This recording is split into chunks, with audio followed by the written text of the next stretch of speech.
Welcome. We're back. It's been a while. It's the Firepower podcast by Robert Kirkman and Chris Samnee. It's been a while, but we're happy to be back to you guys covering issue 20. I'm here today with my co-hosts, Mr. Bash and Ali. How are you guys doing? I'm doing good. It's been a while, like you said, so it's good to be back. We were just talking a little bit before, and we think this might be some of the best parts of the series so far. So I'm excited to get into it with you guys. How you doing, Bash? Oh yeah, I'm good.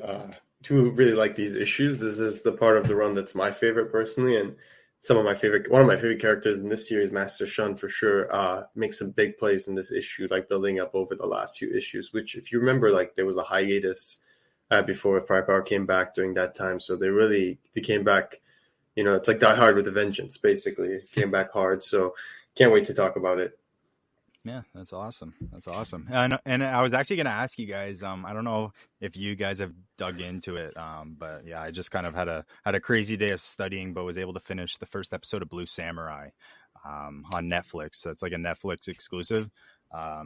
Absolutely fantastic. Animation styles amazing. I've just been hearing such great things about it. Honestly, anyone who likes this series, go watch that. The first episode blew me away, and I honestly haven't heard a bad thing about it yet. So yeah, Blue Samurai really just got me in the vibes of the series. So yeah, really just can't wait to dive into this. And yeah, honestly, one of the coolest covers, first off, like of the whole series here. We get badass Master Shun kind of on the cover with all these snakes, and this snake armor is so cool. It really is. Also, another question: has anyone seen Hunger Games, the new Hunger Games? Not yet. It's supposed to go this weekend. Okay. I won't spoil it, but I will say someone almost pulls this type of move where like the snake like kind of uses the snakes as like armor and stuff, and like it was literally reminded me exactly of this shot, like literally verbatim. So I really like that. Just made me want to see this in live action so bad. But yeah, okay. So I just wanted to throw that out there. I'll be keeping an eye out. I heard good things about it too. Okay. Yeah, I have to check it out. Yeah, beauty. Okay. So yeah, it's been a while, so maybe we should get into the previously on here. So previously, the dragon has been freed, and now the entire world waits for the bated breath for Master Shaw's next move, including the mysterious Master Shun, who has witnessed firsthand the dragon's arrival in Hong Kong. On the mountain, the Johnson family is surrounded, and it's unclear if the firepower, even if the added flames of Haley and Doug, will be enough to resist the serpent's will. So yeah, last issue was crazy. We got some blue flames for the first time. We had Haley doing the blue flames. We had Doug. Using his firepower for the first time. So I think it was Bash. You weren't here for the last issue, but what do you think of Haley, those blue flames there overall and stuff? Oh yeah, fantastic. And it really makes you wonder like whether that's the end of it, whether other people can channel the blue flame, or that's just her own thing. What does that mean in the grand scheme of things? Like, is it hotter than the orange flames? Who knows? We'll figure it out. But I thought it was really cool. Big fan of Haley, so really enjoyed seeing that. Yeah, awesome. And yeah, so literally this first page, like we've seen all this destruction that this dragon's been doing, and I think this issue is great timing. Like they talk about it a little bit in the RC Coda later about kind of the comparisons to Godzilla vs Kong, but all the kind of buzz going on right now about Godzilla -1. Kind of that right. Cheaper, the Japanese kind of the cheaper budget Godzilla film made me really want to go see that movie after reading this issue. Just getting in those vibes. So yeah, I just thought that was kind of funny timing. But yeah, just some of the craziest large scale pages kind of we've seen in this. How long do you guys think it took them to draw this page? A long time. The one with the dragon? Or the buildings. The amount of detail. Yeah, this is a whole splash page. It's 2 pages. It probably took a long time. Yeah. And then I wonder how long it took Matt Wilson to color it as well. Like looking at the colors. Yeah, they're insane. Yeah. This is an Eisner Award winning colorist right here, and you can see why. Yeah. Like paints a beautiful look with paints a beautiful picture with the colors. I love the color of the dragon, especially really like resonates throughout, as you see all the dust coming from the destruction. But one thing that really like amazes me right away is that they're kind of setting the tempo for the issue. It's like not only is it going to be a fast-paced like action-packed issue, but it's also going to have they're already setting the power scales by showing you that like basically mankind's current technology can't really harm this dragon. It's going to take something else, right? Yes. Yeah, that's a very good point. And kind of we see the ridiculous like kind of the ridiculousness of that later on. I think that's kind of a next issue, just calling into question just them going up against the dragon. So yeah, it's just kind of cool seeing how powerful it is. And yes, just really Godzilla-esque. Like, come on, this page is crazy. And that's for me, that's why I love this series for sure. Like one of the main reasons. And I feel like we've been since the very first issues, not even since the prelude, we've been hyping up to this thing, right? And once it came, it did not stop at all. It went 0 to 100 immediately, and it's not stopping. It went from a couple people knowing how to throw fireballs, the kids are starting to train, to boom, there's a dragon destroying like cities with one fell swoop. Yeah, and like this is where I feel like, or just shortly before this issue is where, all the issues start to become, in my opinion, really quick reads, because it's more about appreciating like the images, the framing, the compositions, the action piece, the big set pieces themselves. Sometimes it's about soaking everything in. And it's not to say that there's no like literary or there's no like, writing value here. I kind of disagree. I think Kirkman has skillfully built up to, like Adi said, he built up the tempo, right? And now we're crescendoing. And it's fantastic because, like we've said on previous episodes, it really gives you a chance to appreciate the skill of the artistic side of the creators on this comic book, like the colorists, Russ Wooten's letters as well, not on this particular page, but throughout the entire series. Chris Samnee's, gorgeous inks. The thing is, this issue, like when you look at the next page we're about to show, because right, like they literally fight those planes, those jet fighters. And then Master Shaw says, "Let them live to tell the very tale, to tell the tale, very wise." Right? So like it's like sending a message. And right as that happens, we get the next image, which we'll talk about this in a sec. But this is literally the halfway point of the issue. So right now, right, like the fight with the jets, and we're halfway through the issue. So it's like it shows you right now. It's kind of a different series. It's one that lets you appreciate the action more. And I find that when you're reading like DC, Marvel, even other comics that are indie, ones that aren't as skillfully paced, you can really feel the difference between like a fight that you can appreciate the scale of it. And I would compare this to Invincible, right? Like especially like some of those conquest fights, for example, that were really large scale. They took a long time. There's a lot happening, destruction everywhere. And then you read something like any Justice League book or Batman or like Spider-Man. It's like the fights happen very quickly. You can't really appreciate the scale or there's the stakes of it because it just happens so fast. Like it's like, boo, kiss and make up, like boom, by the next thing, by the end of the issue. Whereas like here, it's like we have like 4 issues of just utter destruction. Yeah. So this page, like, what it reminds me of? When we used to watch Invincible, and then they'd have that one page where like there's all this destruction, and then you see everybody on TV like reacting to like the world. Yeah. So like this is what it reminds me of. But I do want to say like the way that, like, the words, like the word slice of life, I find it really cool that he gave us literal slices of life images. Like in this bit, like there are literal slices, but really amazing composition. That's the lettering I'm talking about from Russ Wooten. Like look at the subtle yet super visible and incredible lettering in the background with the roar to emphasize like the destruction. Like amazing stuff. Yeah, and that's actually a great point. And I just wanted to quickly point out the page before that. Like he literally, like, it shows the dragon body slamming, in the story. Like it shows the dragon literally body slamming the city. And I was just like, man, just seeing that in like animation or a live action show, like that is just so masterfully done. And just the destruction is Chris Samnee does a great job with that for sure. And this issue really truly was, I would say, like the peak. Like it was the peak. We think like this was our favorite parts of the series, but this was peak pacing of the series too. Like the way he was able to weave these kind of 3 storylines of this new army building, plus the destruction, plus like these new teachers coming in, like Master Shun kind of at the end, kind of just weaving all these things so seamlessly it's super impressive. It really is. Sorry to cut you off, Ellie. No, you're good. I mean, this is definitely the climax of the story.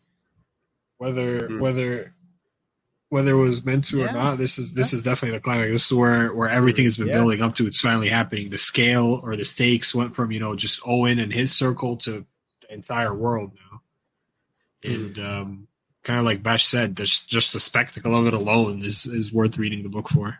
Yeah, for sure. Yeah.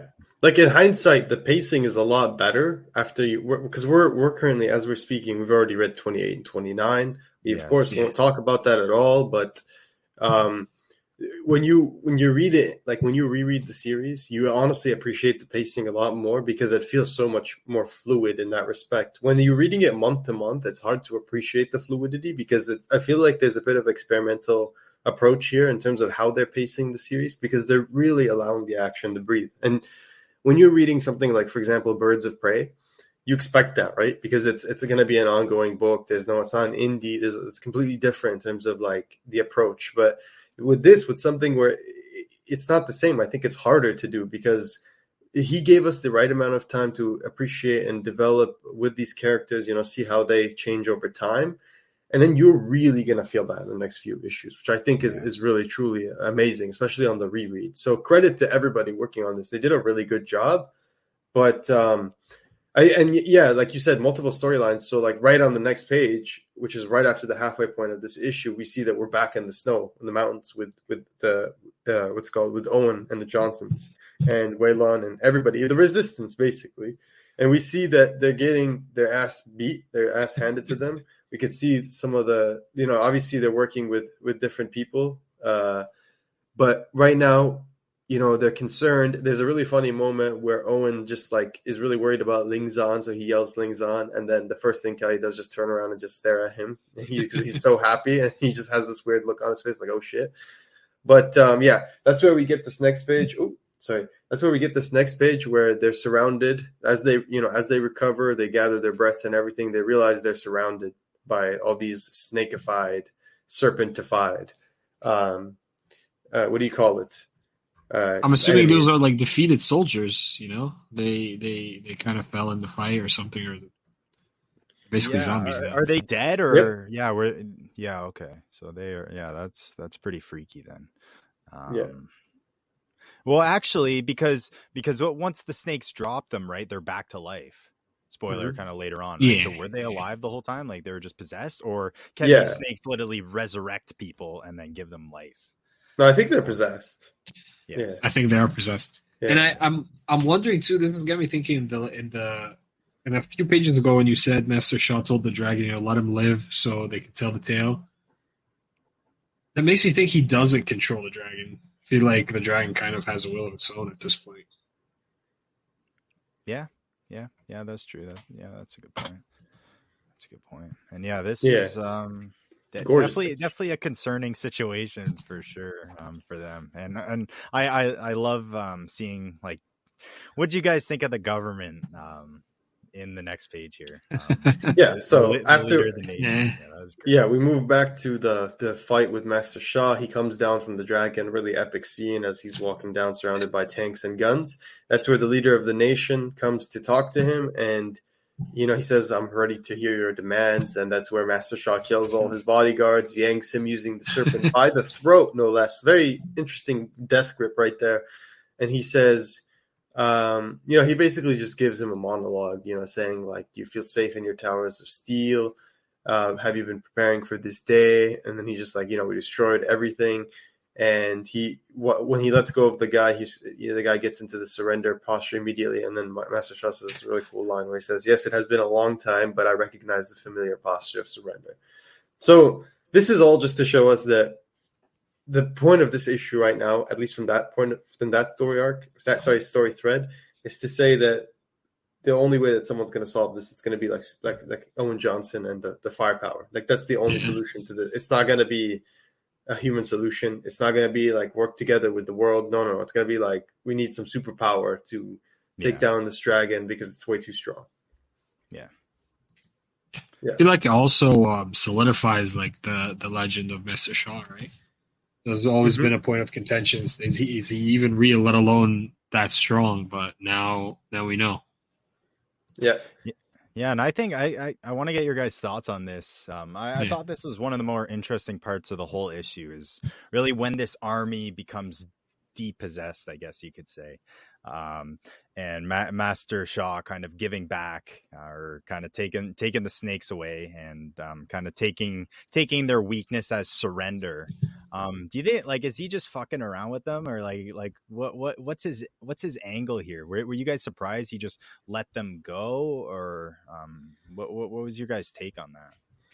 I think he wants them to just send a message to everybody else being like, look, resistance is futile. If you really want to come fight me, like I'll kill you. But like, you know, it's just a grand gesture of like, just make this easier for me. Like I'm going to conquer you either way. So just like, I'll let this guy live and he'll go tell all the others. You know what I mean?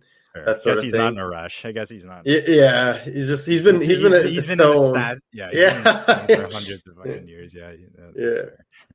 But I do want to say, so in the next scene, we're back at the mountains. They drive the serpents away, and Owen's won himself a moral victory and an army. So this is now, as you can see, the army they're going to use to fight the dragon. It kind of rebuffs them a little bit because it gives you the hope that, like, okay, maybe now they have strength in numbers, but really, like, not all these people know the firepower. So it has you wondering, like, okay, is there going to be some way that maybe Owen can teach them how to harness the firepower? Who knows? But, you know, that's definitely what we're thinking. And then we get this really funny moment from Doug right before we cut back to Master Shaw at the end of the issue. Where in the mountain, he's talking to Owen and he says, so we're not going to fight the dragon? And then you don't really get a reaction. It just cuts back to Master Shaw and he's just saying pathetic, judging leaders. But I do want to say this is one of my favorite moments in the entire issue. Someone says from behind him, he hears a movement from behind him, someone just like walking really fast and then running and charging towards him. And you see Master Shun saying, I'm Master Shun. I have no hope against your dragon, but I have sized you up. You I can defeat. And then he says, I command this dragon boy. Master Shun says, I command this dragon boy. Let's see what you can do. So that's the end of the issue. I just want to say this was my favorite like setups for the next issue. I love like ending on a cliffhanger like this because you know the next issue is just gonna be like round one, like fight, and it's gonna be like. But yeah, what did you guys think? Like, do you guys think Master Shaw has a chance against Master Shaw, or is it gonna be close? Is it gonna be like, nah, the guy has a dragon, like Dude? Nah, he's got no shot, man. Master Shaw's got snakes, a dragon, and firepower. There's no way. Dude with a sword is gonna do it. I'm sorry. That's fair. Dude, this guy's looking pretty badass here. I do gotta say, he does. We had our intro to him last issue, and we were seeing him do some pretty cool stuff. He's got his sword tied on his string there, so he's doing some cool tricks, doing some cool stuff. But yeah, I gotta go with Ali here. I don't think he stands much of a chance, unfortunately. But I'm rooting for him for sure. Yeah. For sure. I think he'll do some cool stuff, like maybe he'll reveal a weakness or something. But I think there's no way that he can take on Master Shaw. Like this, like you just say, doesn't have firepower. There's no way he's taking him down. Like that's yeah. But yeah, also I did want to say I just kind of a little going back to issue 19, but I just loved kind of Owen's thinking here of really ever since he's been in this hive mind, like he got possessed last issue. He's really seen kind of into this hive mind and now he's realized that this whole situation's a lot bigger than he's kind of realized before. So I think that's kind of important to note. And I believe, Wei Lun Ling Zan was also in the hive mind. Or I guess Wei Lun was also in the hive mind too. Yeah, everyone's been in this hive mind. So good stuff's going on. But yeah, this next issue, really can't wait for that. Did you guys see anything cool in this RC Coda in particular? No, I didn't even. I don't even remember it, to be honest. I don't know what I did have a question for you, Bash. From it, do you know any story about Mark Millar and tequila or something, pouring tequila in his eyes? Not that They're I've heard. No. they're talking about some weird story in the back, and they're like, or so basically, Kirkman says a lot of people tell about Mark Millar pouring tequila in his eyes. I was like, what? Like, what the? that gave me a lot of questions, for sure. But yeah, it was that was kind of funny. I also did. There was There's a one little thing bit I wanted to point out. They Okay, made a yeah, go heinous ahead. joke. Yeah, in the last page, Chris Samnee says, like jokingly, he says, "Are you asking me? You know, Doug's my favorite." And then Robert says, "He's the best. It's going to be real rough when we kill him next issue." And then Chris replies and says, "And then when Peanut Butter dies in issue 22, but then it's okay because they come back as a combined robot in issue 22." I'm just saying, it's not even funny to joke about it, guys. Like, we can't even joke about it. There's no killing Peanut Butter. I'm sorry, it's just not going to happen. Like, that would be that's a no-no. Just terrible. Just terrible. But yeah, so it was yeah, definitely mainly that, and I thought it was interesting, Samnee really talking about how people take his work as more simplified art, but how much detail actually goes into the things that people don't normally think about, that goes into art, like just thinking about that double page spread, like we saw how much detail goes into the ground and the buildings and stuff, like just yeah, I just loved him noting that. That's a good one. Yeah, and that craft. Love the craft talk. Yeah, always gotta love that. And yeah, there's what I want to point out. Like, you can see that they were thinking about the Energon universe, because at one point Samnee says, "I was like, how am I supposed to draw snake heads piercing people?" And then I was like, why am I even questioning it? This is rad. Just do it. Robert Kirkman replies, "So you really haven't seen G.I. Joe the movie, huh?" You're right. And Chris Samnee says, "No, does that happen in it?" And Robert Kirkman says, "Yeah, Duke totally gets stabbed with a snake." Man, my boy Robert was already doing research from the upcoming planting the seeds. He's just planting the seeds and everything for the eagle-eyed fans. What we know where Kirkman's head's been at. Hey, you know? he also teased the continuation of Breaking Bad here. He says the next thing you know, Walter White, he builds his own mech suit and starts fighting in underground robot boxing matches. So yeah, that could be pretty interesting. But no, they were just talking about how kind of like the show medium doesn't let you take those big swings and those big twists, kind of like completely shifting into a different genre like that. Mm-hmm. I would just kind of shock a lot of people, but comic readers are a little more open to those kind of things. So yeah. Just I actually want to ask you guys that. I'm glad you brought that up. So I had one question before we end this episode. Now that I've read up to like 28 and 29, and obviously will not bring up anything on there, but what I will say is, I actually think that this would not be a very good TV show. Like, now that I have read that far into it, I think it would be better as a. I think it could be a movie. Yeah. I think it's either a movie or like a limited series where it's like just 6 episodes and it's done. That's it. Like that's what I think would be the best. I don't think it would work as a seasonal like television show because the story is very finite. But yeah, like I was curious, what do you guys think? Like, can you see this working as a TV show? Because I think limited series, honestly, like it's the perfect balance between TV show and movie. Yeah, that's actually a great question, and a little shameless plug. We're going to be talking about the first half of Invincible over at the Radiant Black podcast, and I don't know if we've talked about it completely, but we're thinking about leaving that for the Patreons for a bit, exclusive, kind of giving them some good stuff there. But just seeing that translation in particular, really just like the fight scene in particular. Okay, spoiler, that big splash page from Invincible when they're on Thraxa and they're fighting the two Viltrumites, like Mark and Omni-Man are fighting the two Viltrumites who are trying to kill all the Thraxans, and we see that two big double page spread with them all fighting, and just seeing that in motion and seeing what they could do now.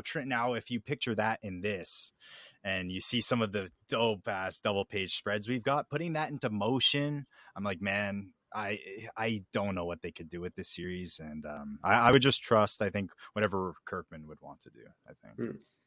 Honestly, I think it can work as anything. I think because the story is so finite that it is so flexible that it can work both as just one movie or maybe like a 2 or 3 season show. You know what I mean? Yeah. Hmm.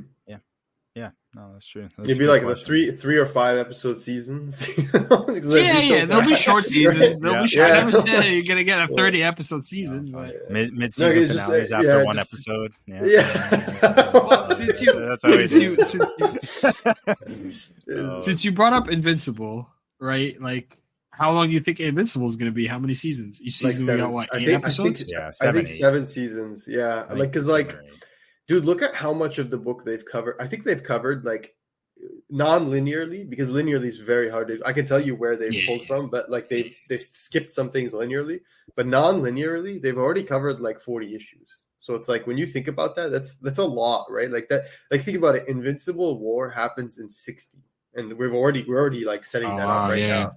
Yeah. So Right. so it's and then it's like the fish episode is 15, Invincible issue 15. So we came and did that this season. But like when you look at like everything else that's happened, we're in the 40s. We're in the 20s or 30s at least. Yeah, but we've done things in the 40s and 50s. So it's like it's crazy. So yeah, like it's I think we've covered like 30 to 40 issues narratively already. But they also said they're going to change some things from the TV show. Like they said there's a Damien Dark or whatever his name. He's gonna be featured more. Yeah, they have like an arc they might do with him later on. So it's like, and then the Adam Eve stuff, right? Like they did that as a special. So I can see like them pumping like those to eventually make it a little bit longer. But yeah, I think 7 or 8 seasons, like 100%. Just looking at the length and what they've done so far. Yeah, totally agreed.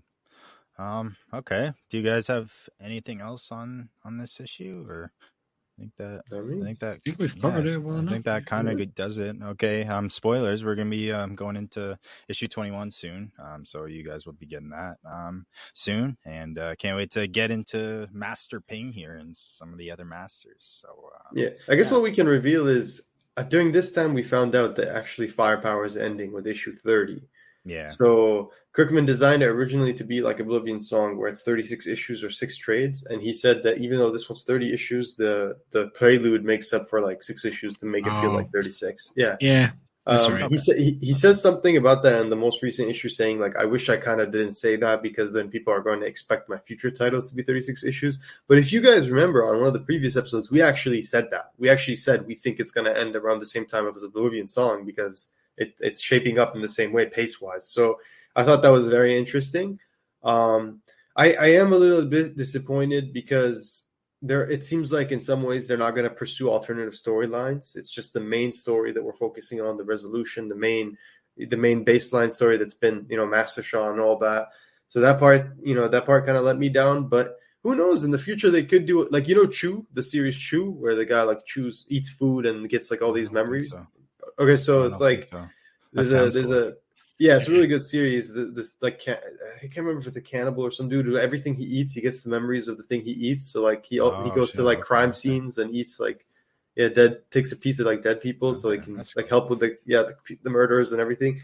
And then they made like a second version called Chu, like they slightly changed the spelling, but it was like his daughter or it was one of the characters spin off from that. So it's like I can see that happening with Firepower down the line if Kirkman ever gets the itch. But right now, considering Kirkman got the Energon universe and how excited he is for that, I don't see him doing much else. Not anytime soon. Well, we still haven't gotten anything for Terra. Don't plan on anything Firepower. Exactly. Still waiting on Terra. Yeah, but to be fair, that book was 144 issues. Like that's the difference. That's right. That's true. You know what I mean? Right. So, but yeah. So anyway, if you guys are wondering what that background is that we're using, that's truly gorgeous. It's the Firepower, I believe, 26 variant by David Aja. So if you want to grab that ASAP. They're very hard to find, and they're starting to get some heat on the secondary market. And before we go here, we'll just say that while this episode releases, the week this episode releases, Firepower number 30, the final issue of Firepower is actually on FOC, Final Order Cutoff. There's a cover A and a cover B by Cliff Chang. You can get those issues. It's $5.99 US, so it's going to be an extra-sized issue, probably a lot of material there. I can't wait to read it. So, yeah, obviously, if you're listening to the Firepower podcast, make sure you guys check out the final issue, pre-order that. And, yeah, stay roasty, everyone. We'll see you next time.